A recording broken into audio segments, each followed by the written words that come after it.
The oppressive heat of summer hung heavy in the air as I arrived at the old abandoned farmhouse in the heart of rural Mississippi. The sun dipped below the horizon, casting long, eerie shadows that seemed to stretch for miles.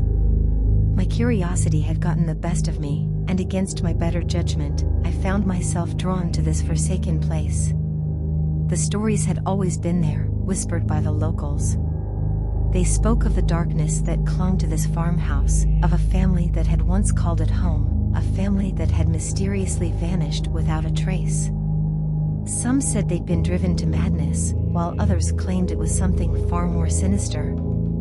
I had dismissed it all as mere superstition until I stumbled upon an old, tattered journal in the town's dusty archives. The journal, written by a woman named Abigail, detailed her life in the farmhouse.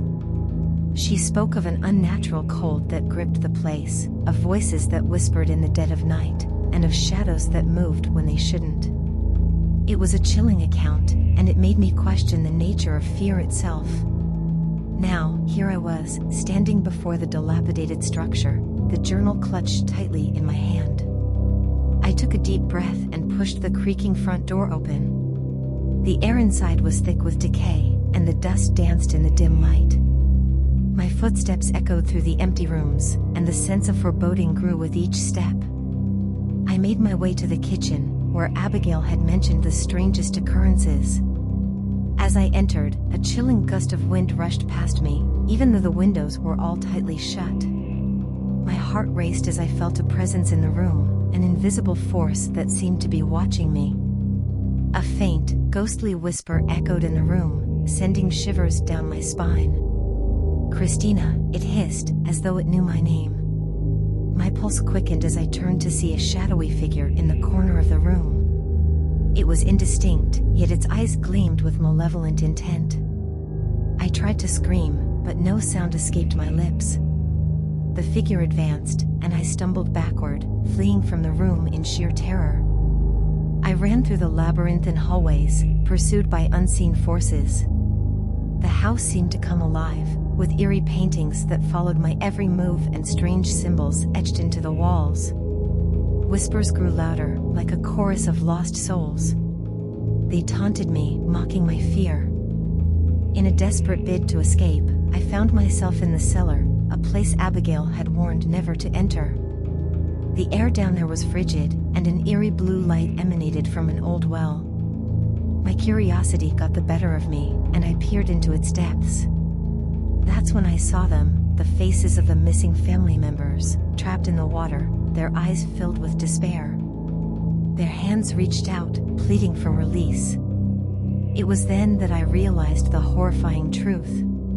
The farmhouse was a prison for their tortured souls, and I had unwittingly unleashed their malevolence.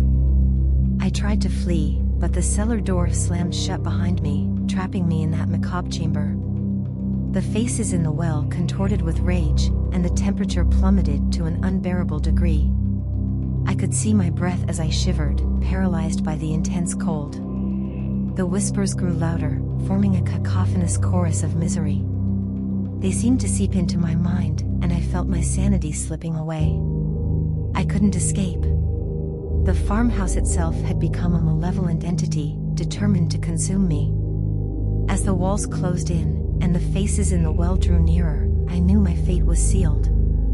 I thought of Abigail, who had penned her account in the journal, a desperate warning to anyone who dared enter this cursed place.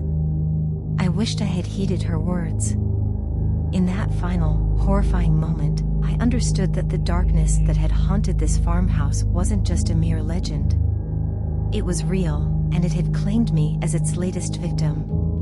My screams joined the chorus of the lost souls as the shadows enveloped me, and the farmhouse devoured my very essence. Now, all that remains is this journal, a testament to the horror that dwells within those decaying walls.